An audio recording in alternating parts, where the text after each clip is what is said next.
வணக்கம், இது தமிழ் டெக் குருஜி. நண்பா, இன்னைக்கு வந்து என்ன சொல்லி தர போறேன்னா, நீங்கள் வந்து கனரா பேங்க் கஸ்டமராக இருந்துச்சுன்னா மொபைல் பேங்கிங் எப்படி வந்து ஆக்டிவேட் பண்ணுறது சொல்லி தர போகிறேன். இது வரைக்கும் தமிழ் பேங்கிங்கை சப்ஸ்கிரைப் பண்ணலைன்னா கீழே இருக்கிற சப்ஸ்கிரைப் பட்டனை கிளிக் பண்ணி சப்ஸ்கிரைப் பண்ணிக்கோங்க. ஃபஸ்ட்டு வந்து இந்த மொபைல் பேங்கிங் அப்ளிகேஷனை வந்து டவுன்லோட் பண்ணிக்கோங்க நண்பா. ப்ளே ஸ்டோரில் அவைலபிளாக இருக்கிறது. இதோட நேம் வந்து கேன் மொபைல்னு கொடுத்துருக்காங்க. இந்த ஆப்பை வந்து டவுன்லோட் பண்ணதுக்கப்புறம் ஓப்பன் பண்ணிக்கோங்க. ஓப்பன் பண்ணிக்கும்போது உங்களுக்கு வந்து யூசர் ஐடி அண்டு எம்பின் கேட்பாங்க. புதிய ரெஜிஸ்டர், அதாவது புதிதாக நீங்கள் வந்து மொபைல் பேங்கிங் ஆக்டிவேட் பண்ணுற நபராக இருந்துச்சுன்னா கண்டிப்பாக நீங்கள் ரெஜிஸ்டர் பண்ணி ஆகணும். கீழே நியூ ரெஜிஸ்ட்ரேஷன் ஒரு லிங்க் கொடுத்துருக்காங்க. அந்த பட்டனை கிளிக் பண்ணதுமே உங்களோட மொபைல் நம்பர் என்ட்ரி பண்ண கேட்பாங்க. அதில் உங்களோட மொபைல் நம்பர் என்ட்ரி பண்ணிக்கோங்க.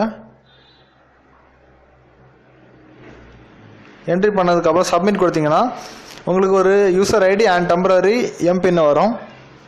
அந்த எம்பினை ஒரு டைரியில், எம்பின் அண்ட் யூசர் ஐடியை ஒரு டைரியில் எழுதி வச்சுக்கோங்க. எழுதி வச்சதுக்கு அப்புறமா இதில் வந்து உங்களோட அந்த யூசர் ஐடியை வந்து டைப் பண்ணிக்கோங்க. அப்புறம் வந்து எம்பின்னை இங்கே வந்து டைப் பண்ணிக்கோங்க. டைப் பண்ணதுக்கப்புறம் லாகின் கொடுத்தீங்கன்னா உங்கள் மொபைல் எண்ணுக்கு ஒரு ஒன் டைம் பாஸ்வேர்டு வரும். ஒன் டைம் பாஸ்வேர்டு வந்து என்ட்ரி பண்ணதுக்கப்புறம் ஒரு சக்ஸஸ்ஃபுல் அலர்ட் வரும். அது முடிந்ததுக்கு அப்புறம் வந்து ஆக்டிவேஷன் ப்ராசஸ் நண்பா. ஆக்டிவேஷன் ப்ராசஸில் வந்து என்ன தேவைன்னா, உங்கள் கையில், அதாவது கனரா பேங்கோட ஏடிஎம் டெபிட் கார்டை கையில் வச்சுக்கோங்க. இதில் வந்து உங்களோட கார்டு எண் கேட்பாங்க.